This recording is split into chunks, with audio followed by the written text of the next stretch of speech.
Walking कचौरी वाला। ये कहानी एक छोटे से मोहल्ले के एक साधारण कचौरी वाले की है, जिनकी कचौरी की खुशबू ने न केवल गली मोहल्ले के लोगों के दिलों में जगह बनाई, बल्कि उनकी जिंदगी की कठिनाइयों और संघर्षों ने भी कई लोगों को प्रेरित किया। नाम था उसका वीरेंद्र और उसकी कहानी बहुत ही अनोखी थी। ये कहानी न सिर्फ एक छोटे से कचौरी वाले की है, बल्कि उस व्यक्ति की भी है जो न सिर्फ अपने कारोबार को संभालने की कोशिश करता है, बल्कि जिंदगी के संघर्षों से जूझते हुए उसे जीने की कला भी सीखता है। वीरेंद्र का जन्म उत्तर प्रदेश के एक छोटे से गांव में हुआ था। उसका परिवार साधारण था और उसकी माँ पिता दोनों किसान थे। जीवन बहुत कठिन था, लेकिन फिर भी उसकी आंखों में उम्मीद की एक चमक थी। वह हमेशा कुछ बड़ा करने का सपना देखता था। लेकिन जब वह युवा हुआ और उसने अपनी पढ़ाई पूरी की, तो उसे यह एहसास हुआ कि उसे अपनी किस्मत बनाने के लिए गांव छोड़कर शहर जाना होगा। दिल्ली में काम की तलाश में उसे बहुत संघर्ष करना पड़ा और उसे यहां तक पहुंचने में कई साल लग गए। दिल्ली में आने के बाद वीरेंद्र को कई छोटी मोटी नौकरियां मिलीं, लेकिन किसी भी नौकरी में उसे स्थिरता नहीं मिली। वह अक्सर सोचा करता था कि वह जो कुछ भी कर रहा है, उसमें कोई वास्तविक मतलब नहीं था। फिर एक दिन उसने फैसला किया कि वह अपनी मेहनत और कड़ी मेहनत से कुछ करेगा। वह जानता था कि उसे खुद का व्यवसाय शुरू करना होगा। वीरेंद्र के पास कोई बड़ा पूंजी नहीं था, लेकिन उसने अपनी जिद और कड़ी मेहनत से एक छोटे से कचौरी की दुकान शुरू करने का निश्चय किया। उसने छोटे स्तर पर कचौरी बेचना शुरू किया। पहले तो किसी ने भी उसकी कचौरी पर ध्यान नहीं दिया, लेकिन उसने हार नहीं मानी। वह कचौरियां लेकर गली मोहल्लों में घूमने लगा और धीरे धीरे लोग उसकी कचौरी का स्वाद चखने आने लगे। उसने नाम कमाया और उसकी कचौरी का स्वाद हर किसी को भा गया। लेकिन उसकी यह कचौरी सिर्फ खाने का सामान नहीं, बल्कि उस इंसान की मेहनत और संघर्ष का प्रतीक बन गई, जो अपने सपनों को पूरा करने के लिए किसी भी कठिनाई से गुजरने के लिए तैयार था। वीरेंद्र ने अपनी कचौरी को बेचना कभी एक स्थान पर नहीं रखा। वह हमेशा एक जगह से दूसरी जगह जाता था। किसी दिन वह दिल्ली के चांदनी चौक में अपनी कचौरी बेचता, तो अगले दिन वह कुतुब मीनार के पास खड़ा होता। वह हमेशा चलते चलते कचौरी बेचता था, इसलिए उसे वॉकिंग कचौरी वाला के नाम से जाना जाने लगा।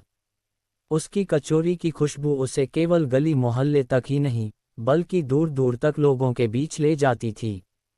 वीरेंद्र का मानना था कि उसे अपनी कचौरी हर व्यक्ति तक पहुंचानी है, चाहे वह किसी भी परिस्थिति में हो। वह नहीं चाहता था कि किसी को भी उसकी कचौरी का स्वाद न मिले। और इसी उद्देश्य ने उसे एक नई पहचान दी। अब उसकी कचौरी न केवल स्वाद के लिए, बल्कि उसकी दिनचर्या और मेहनत के लिए भी मशहूर हो गई थी। उसकी कचौरी की दुकान अब सड़कों पर चलते हुए एक यात्रा बन चुकी थी। लोग उसकी कचौरी को बस खाने के लिए नहीं, बल्कि उसकी जीवन यात्रा को महसूस करने के लिए भी खरीदते थे। अर्चना दिल्ली विश्वविद्यालय में एक छात्रा थी, जो पढ़ाई के दौरान अपने घर से दूर रहती थी। वह हर दिन स्कूल जाते वक्त उस छोटे से कचौरी वाले से कचौरी खरीदती थी। शुरुआत में उसने सिर्फ कचौरी का स्वाद लिया था, लेकिन धीरे धीरे वह उस वॉकिंग कचौरी वाले से जुड़ने लगी। उसकी जिज्ञासा बढ़ने लगी थी कि आखिर वह व्यक्ति हर दिन इतनी मेहनत क्यों करता है और उसे यह काम करने में आनंद क्या मिलता है। एक दिन उसने पूछा, भैया आप हमेशा चलते रहते हैं, कभी एक जगह क्यों नहीं ठहरते? वीरेंद्र मुस्कुराते हुए बोला, बिटिया ये सिर्फ कचौरी बेचने की बात नहीं है। जब मैं चलता हूँ तो लोगों को पता चलता है कि मैं सिर्फ एक कचौरी वाला नहीं हूँ, बल्कि मैं उनके साथ चल रहा हूँ। अगर मैं रुका तो मेरी कचौरी भी रुक जाएगी, मेरी मेहनत भी रुक जाएगी। अर्चना को यह जवाब बहुत अच्छा लगा और उसने सोचा कि वह वीरेंद्र से और बातें करेगी। वह कुछ और दिनों तक उसकी कचौरी खरीदने जाती रही और धीरे धीरे दोनों के बीच एक रिश्ता बन गया। एक दिन उसने वीरेंद्र से पूछा, आपकी कचौरी का स्वाद इतना खास कैसे होता है? क्या कोई राज है? वीरेंद्र ने हंसते हुए जवाब दिया, बिटिया ये कचौरी सिर्फ आटे और मसाले से नहीं बनती, यह मेरी मेहनत, मेरे संघर्ष और मेरे सपनों का हिस्सा है। जब मैं कचौरी बनाता हूँ तो मुझे लगता है जैसे मैं अपने सपनों को आकार दे रहा हूँ।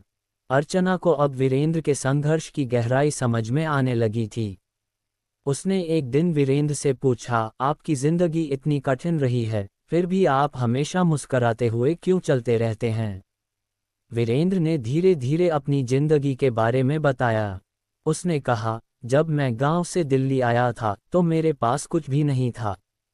कोई मदद करने वाला नहीं था, लेकिन मैं जानता था कि अगर मैं मेहनत करूंगा तो एक दिन मेरी तकदीर बदल जाएगी।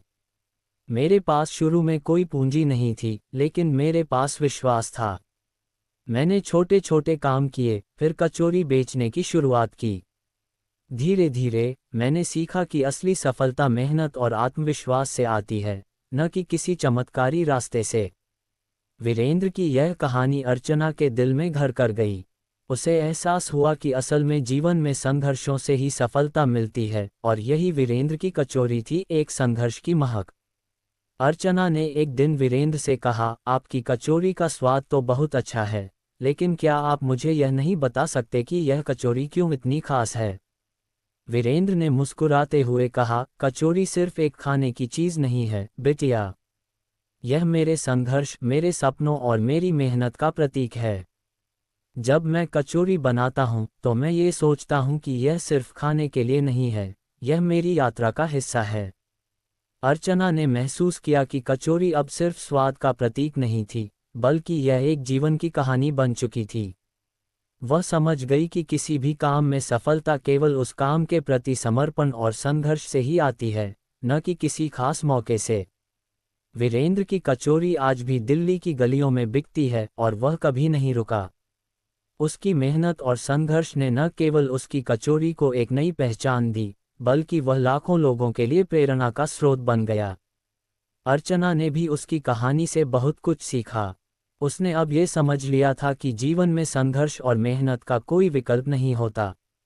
वीरेंद्र की कचौरी अब सिर्फ खाने का स्वाद नहीं, बल्कि एक संघर्ष की गाथा बन चुकी थी।